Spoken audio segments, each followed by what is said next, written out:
Hello everyone, welcome to सी ए जू tales.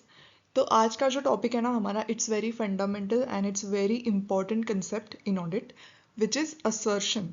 ठीक है, तो इसका रेफरेंस आपको बहुत सारे एसेज में मिलेगा, तो आई थॉट कि इस पर एक डेडिकेटेड वीडियो ही बना लेते हैं। तो let's see what assertion mean. इसको भी पढ़ना है assertion. Okay, so what is mean by assertion. अब इसकी डेफिनेशन देखने से पहले, डेफिनेशन जो 315 ऐसे में जो लिखी हुई है उससे पढ़ने से पहले एक एग्जांपल देखते हैं। ठीक है, सपोज आप एक रेस्टोरेंट में गए हो, उसका आप मेनू कार्ड देख रहे हो। ठीक है, आपको मेनू कार्ड में बहुत सारे पनीर डिशेस दिखते हैं। ठीक है, पनीर डिशेस के सामने उसकी प्राइस भी रहती है। ओके, तो आप पढ़ते जाते हो आप पनीर डिशेस सारे। तो वहाँ पे जो मेनू कार्ड दिया है आपको, उसमें सारी डिशेस जितनी भी अवेलेबल है उस रेस्टोरेंट में, जितनी सारी अवेलेबल है सारी उसमें लिस्टेड है। ठीक है, कंप्लीट लिस्ट है मेनू कार्ड, मतलब पनीर डिशेस की। ठीक है, और उसके आगे आपको प्राइसेस भी दिख रहे हैं। ठीक है, अब क्या है, जितने भी सारे लिस्टेड है मेनू कार्ड में, जो भी आइटम्स लिस्टेड है वो सारे अवेलेबल भी है रेस्टोरेंट में। ठीक है, तो एग्जिस्ट भी करते हैं वो सारे आइटम्स। अब पनीर डिशेस बनाने के लिए क्या लगता है, पनीर लगता है, स्पाइसेस लगते हैं डिफरेंट टाइप्स के, है ना। तो वो भी रेस्टोरेंट के पास है, तो वो बाजू के रेस्टोरेंट में जाके नहीं मंगवा रहा है वो सारे स्पाइसेस एंड पनीर। तो वो भी ओन करता है। ठीक है, तो they have the paneer and other spices. अब आपके पास जो भी डिश आएगी, जो भी आपको सर्व किया जाएगा, वो आज का ही प्रिपरेशन रहेगा। वो लास्ट वीक का नहीं आपको ला के देंगे, है ना। तो वो जो भी प्रिपेयर करेंगे वो ऑकर हो जाएगा आज ही, है ना। तो ओकरेंस उसका आज ही हो रहा है। ठीक है, तो नाउ एज अ कस्टमर, आपको जो भी मेनू दिया है उसके बेसिस पे ही आप डिसीजन बनाओगे, तो आप वो मेनू पे ट्रस्ट करने वाले हो। ठीक है, आप मेनू पे ट्रस्ट करोगे, लेकिन आप ये भी चेक करोगे कि आपको चाहिए सपोज पनीर बटर मसाला, मेंशन तो है मेनू में, बट आप पूछोगे ना वेटर से जाके कि वो पनीर बटर मसाला आपके पास है क्या। वो आप पूछोगे एग्जिस्ट कर रहा है क्या आपके पास अभी, है ना। फिर जब आपके पास वो पनीर बटर मसाला आपको सर्व किया जाएगा, आप देखोगे कि वो फ्रेश है क्या, राइट, या कल का दिया है लाके, हाँ, वो भी आप चेक करोगे। जब आपके पास बिल आ जाएगा, है ना, तो बिल में आप क्या देखोगे, पनीर बटर मसाला की जो प्राइस मेनू में मेंशन की हुई थी वो सही में प्राइस लगाई है क्या होटल वाले ने, राइट। तो आप ये सब देखोगे, इसी को बोलते हैं असर्शंस इन ऑडिट। ठीक है, तो ऑडिट मतलब क्या करता है, मैनेजमेंट क्या करता है, आपको जो फाइनेंशियल्स देता है, वो मैनेजमेंट भी फाइनेंशियल्स में ऐसी ही बातें बताता है ना। जैसे इन्वेंट्री के बारे में बता रहा होगा, तो इन्वेंट्री एग्जिस्ट करती है, हमारे मेनू में है, हमारे फाइनेंशियल्स में है, मतलब एग्जिस्ट तो करती है। उसकी हमने प्राइस बताई है, इन्वेंट्री की वैल्यू बताई है, तो वो भी एक्यूरेट है। जैसे मेनू कार्ड में प्राइसेस थी, तो वैसे ही एक्यूरेट वैल्यूएशन हमने किया हुआ है ना। ऐसी सारी चीज़ें आपको मैनेजमेंट बता रहा है। तो एक बार अभी डेफिनेशन पढ़ते हैं क्या है। तो what is mean by assertions, it is the representations by management, है ना। मैनेजमेंट जो भी बता रहा है, रिप्रेजेंटेशंस बाय मैनेजमेंट, एक्सप्लिसिट और अदरवाइज, मतलब इनडायरेक्टली और डायरेक्टली। मतलब क्या है कि एक्सप्लिसिट मतलब डायरेक्टली, जैसे अभी नोट्स में आप अगर देखोगे, नोट्स टू अकाउंट्स में इन्वेंट्री का ही लेते हैं नोट, उसमें लिखा होता है inventory is valued at cost और net realisable value whichever is lower. ये डायरेक्टली बता दिया है वैल्यूएशन के बारे में, है ना। और अदरवाइज मतलब क्या, इम्प्लिसिट मतलब इनडायरेक्टली। तो मैनेजमेंट जब बताता है कि इन्वेंट्री जो है वो 50 lakhs की है, सपोज उसकी वैल्यू 50 lakhs है, तो मैनेजमेंट इनडायरेक्टली आपको क्या बता रहा है कि इन्वेंट्री एग्जिस्ट करती है, क्योंकि मैंने बताई है तो एग्जिस्ट करती है। कंपनी की ही इन्वेंट्री है ना, कंपनी ओन करता है वो इन्वेंट्री, ओनरशिप उसकी उसी की है। और जो भी अमाउंट मैंने लिखी है, वैल्यूएशन जो भी है वो करेक्ट है। ऐसे आपको बता नहीं रहा है वो इन्वेंट्री 50 lakhs, इतना ही लिखा हुआ है, बट इनडायरेक्टली ये सारी बातें मैनेजमेंट आपको बता रहा है ना।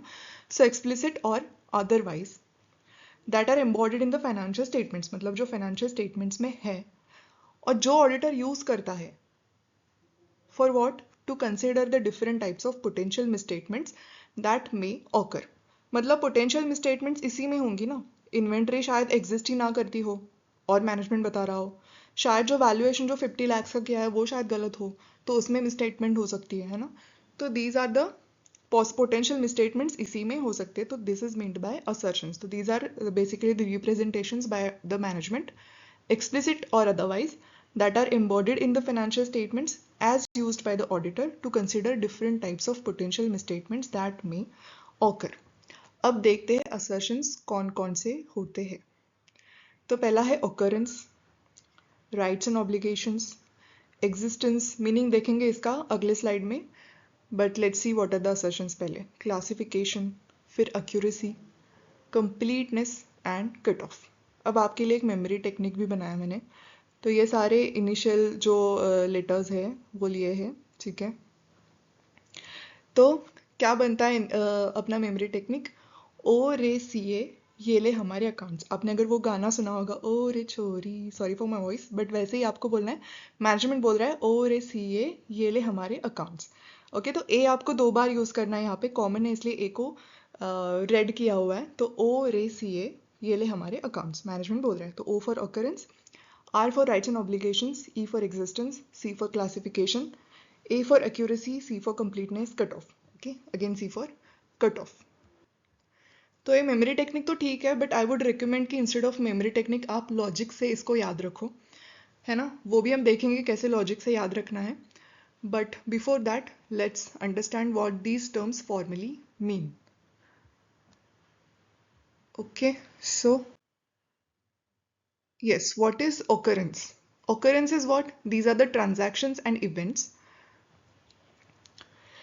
have been recorded, have occurred and pertain to the entity. मतलब जो transactions and events जो record किए हुए हैं वो actually occurred है, मतलब जो actually हुए हैं और entity से ही हुए है ना, pertain to entity, entity ने ही किए हैं ये सारे transactions and event, that means occurrence।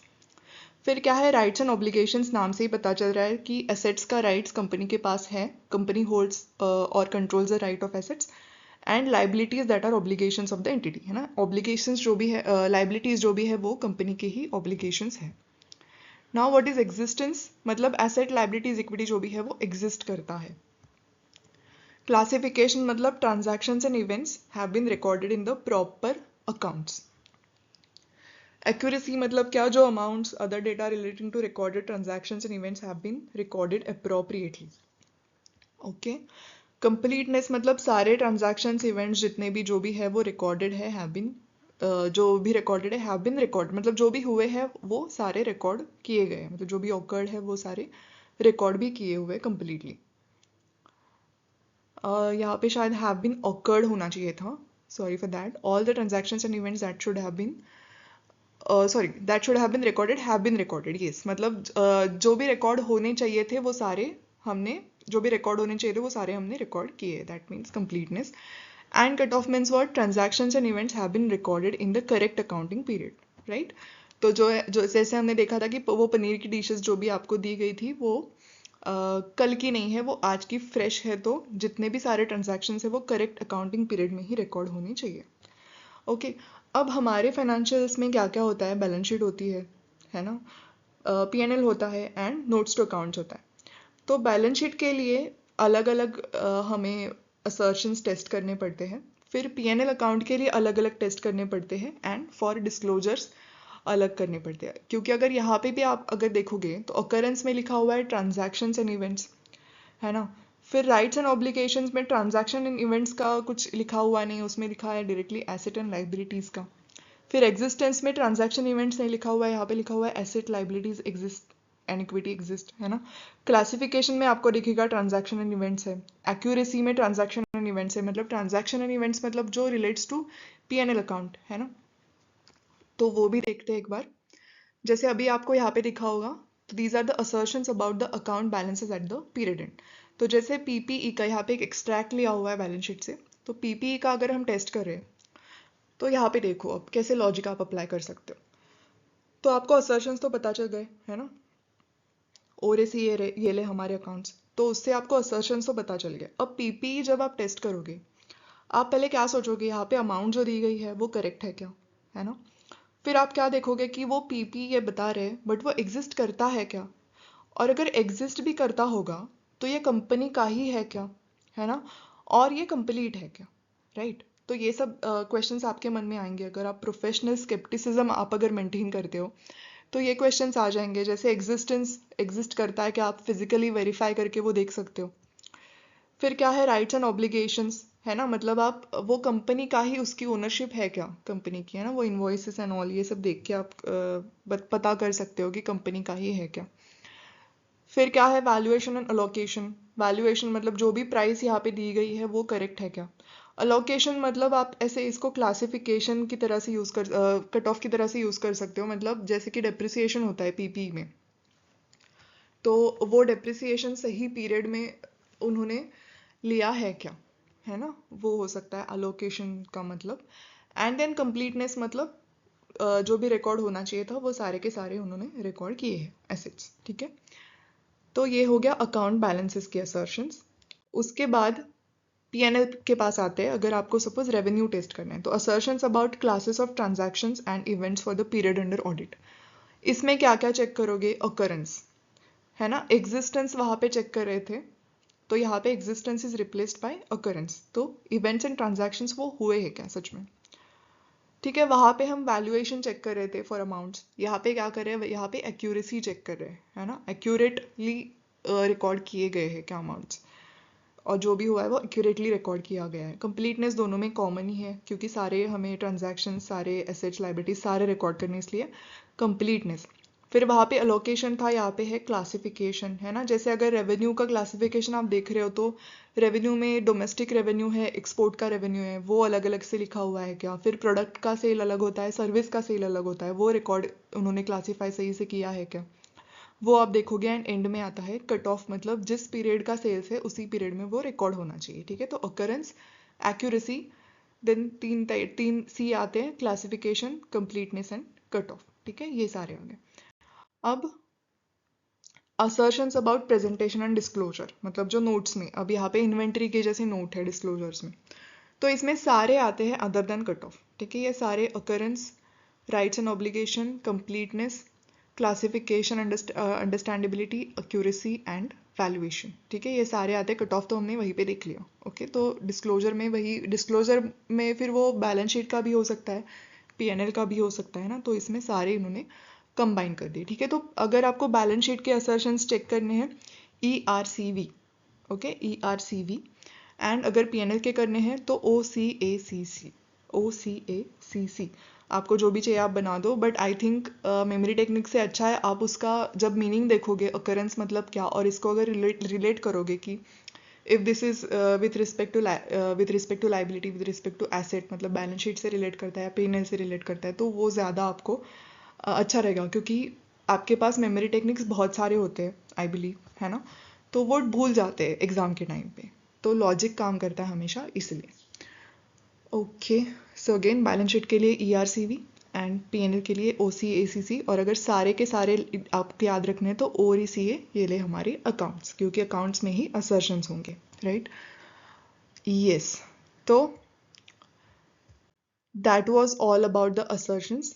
So thank you so much for staying with me till the end, and subscribe for more such audit content, because on this channel you will find daily concept wise separate videos of auditing standards. The question videos which are the questions are covered from MTPs, RTPs, past exam, and more extra questions are also there. Also we have the detailed revision and last day revisions as well of the standards. So see you in the next video, and till then bye bye.